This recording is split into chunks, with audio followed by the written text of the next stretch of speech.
What is up, guys? Dzeeff here, and over the past few days there have truly been a ridiculous amount of Yu-Gi-Oh! Reveals. In today's video, I'm talking about 3 brand new cards from the OCG's History Archive collection. We're talking about a new Crystal Beast support card, a new RedEye support card, and a new Infernity support card. I will admit that so far I have been pretty harsh on the History Archive collection. This is basically an OCG release where they're trying to make card versions of iconic anime moments, and so far most of the reveals have been pretty casual. In today's video though, of the 3 cards we're looking at, I actually feel like 2 of them make a pretty big difference in the decks that they're supposed to go in. First up, we have Bridge of Salvation, a new normal trap card that supports the Crystal Beast archetype. Bridge of Salvation says you can only apply the 1 and 2 effect of this card's name each once per duel. If there are 2 or more different types among level 10 or higher monsters on the field, shuffle all cards in both players' hands,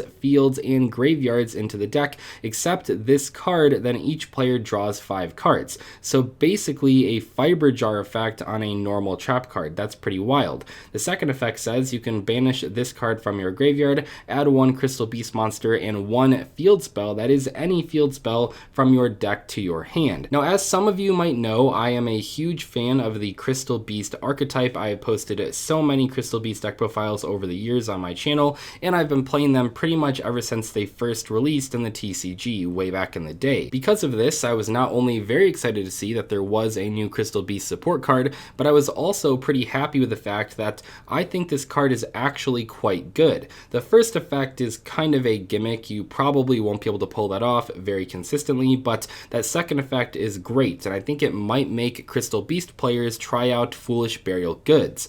Foolish Burial Goods now searches any Crystal Beast monster plus any field spell, which is absolutely insane. Keep in mind, in most cases, you're probably not searching Advanced Dark or Ancient City Rainbow Ruins with this effect. While those cards might be fine, or at least while Rainbow Ruins might be fine, I think there are better things to do with this. For example, Crystal Beasts are very good at putting out rank 4 monsters on the board, so the Utopia double OTK is very easy to do, and I think because of that, playing Mystic Mine, although I hate that card, in your deck to search with this new trap would be a good idea. Basically, you make your Crystal Beast deck able to OTK the opponent pretty much out of nowhere because you now have a way to search a Crystal Beast monster, probably Sapphire Pegasus, plus Mystic Mine to help set up a Utopia double OTK. I think that will actually make Crystal Beasts a lot better, and obviously in the TCG pretty soon we are getting Zenith, which is really exciting as well, so I think Crystal Beasts are going to be pretty cool in the near future. Next up, we have RedEye's Soul, and while I wouldn't consider myself a RedEye's expert, I will say that I have been playing RedEye's a lot over the past month. I even recently posted a video with the deck, so I feel like I am pretty knowledgeable when it comes to the deck and how it's supposed to play, which is why I'm going to tell you guys that this card seems pretty bad, and I'm not really sure what Konami was going for with it. RedEye Soul is a level 7 Dark Dragon effect monster with 900 attack and 2000 offense. It says you can only use the 2 effect of this card's name once per turn. Also, you can only use its 3 effect once per duel, another once per duel effect. This card's name becomes RedEye's Black Dragon while face up on the field or in the graveyard. If your opponent special summons a monster or monsters, you can send this card from your hand or field to the graveyard, special summon 1 RedEye's monster from your hand or deck except RedEye Soul. Finally, this is the once per duel effect. Quick effect, you can target 1 RedEye's Black Dragon in your monster zone and inflict damage to your opponent equal to its original attack. Okay, so let's unpack this card. I think it's okay, and it probably will be played as a replacement for the RedEye's Flare Dragon, the Gemini monster in RedEye's decks. RedEye Soul does have a pretty cool in-hand effect. It could also be used on the field, but yeah, the ability to special summon a RedEye's monster from your deck does seem pretty appealing. Unfortunately, at the moment, there aren't that many good choices for this effect. I don't think there are any cards that you could summon that would actually do anything on the opponent's turn.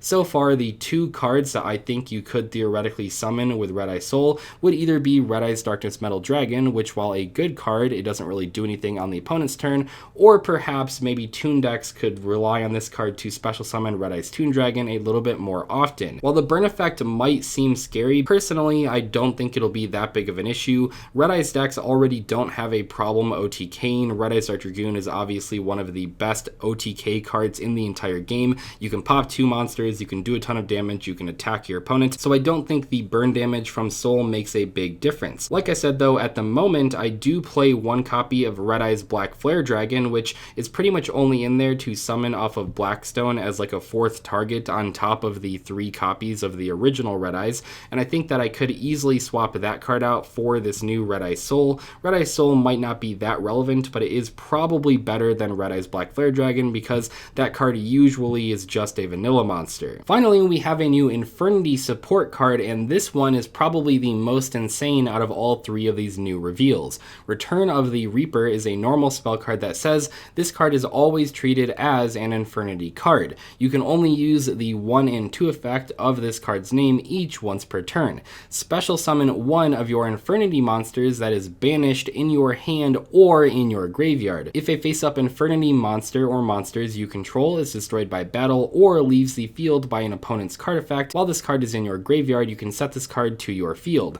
Holy crap, is this card crazy. I think this card would have already seen play if it could only special summon from your banished pile or your graveyard, but the fact that it also can special summon from your hand makes this card extremely versatile for Infernity decks. Yeah, Infernities have been out of the meta for quite a long time now. They still have a few cards on the Forbidden and Limited list, but this card is absolutely nuts. Return of the Reaper basically does whatever you want it to do. It can be a Monster Reborn, it can be a DDR, it can be a special summon from hand. That is huge for Infernity players, which oftentimes need different abilities to set up their combos. If you need to reduce your hand size, this card will help you out. If you need to special summon an Archfiend or a Necromancer from your graveyard, this card will do that too. But also, if you have a banished Infernity monster, you could use this to special summon that as well. So this card really seems to do everything. If you need to special summon an Infernity Mirage from your banished pile or hand,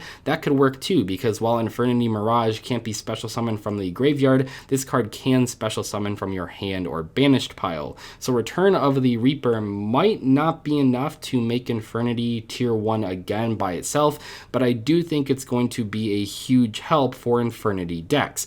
This card is really crazy. I think people already know that if they've played Infernities, but just in case you haven't, Infernities have been a good combo deck in the past throughout many years in Yu-Gi-Oh's history. They saw play when they were abusing Trishula back in the day. They saw play when they were abusing Lavalval Chain once that was released. Infernities have been a very good deck in Yu-Gi-Oh! They have a World Championship win, so Infernities have definitely proven themselves as a competitive deck in the past, and they might be able to be competitive again in the future. People might have forgotten about it already, but back at the end of 2020 in Phantom Rage, Infernities did get more support, but unfortunately it wasn't enough to make a big difference. This new card though actually does make a big difference, and for that reason I think people might start experimenting with Infernities once this card is released. Overall, while I was fine with History Archive Collection being primarily a casual set, it is a really nice change of pace to see a few competitive cards come out of that pack, and I do hope in the future we see even more competitive cards out of the History Archive Collection.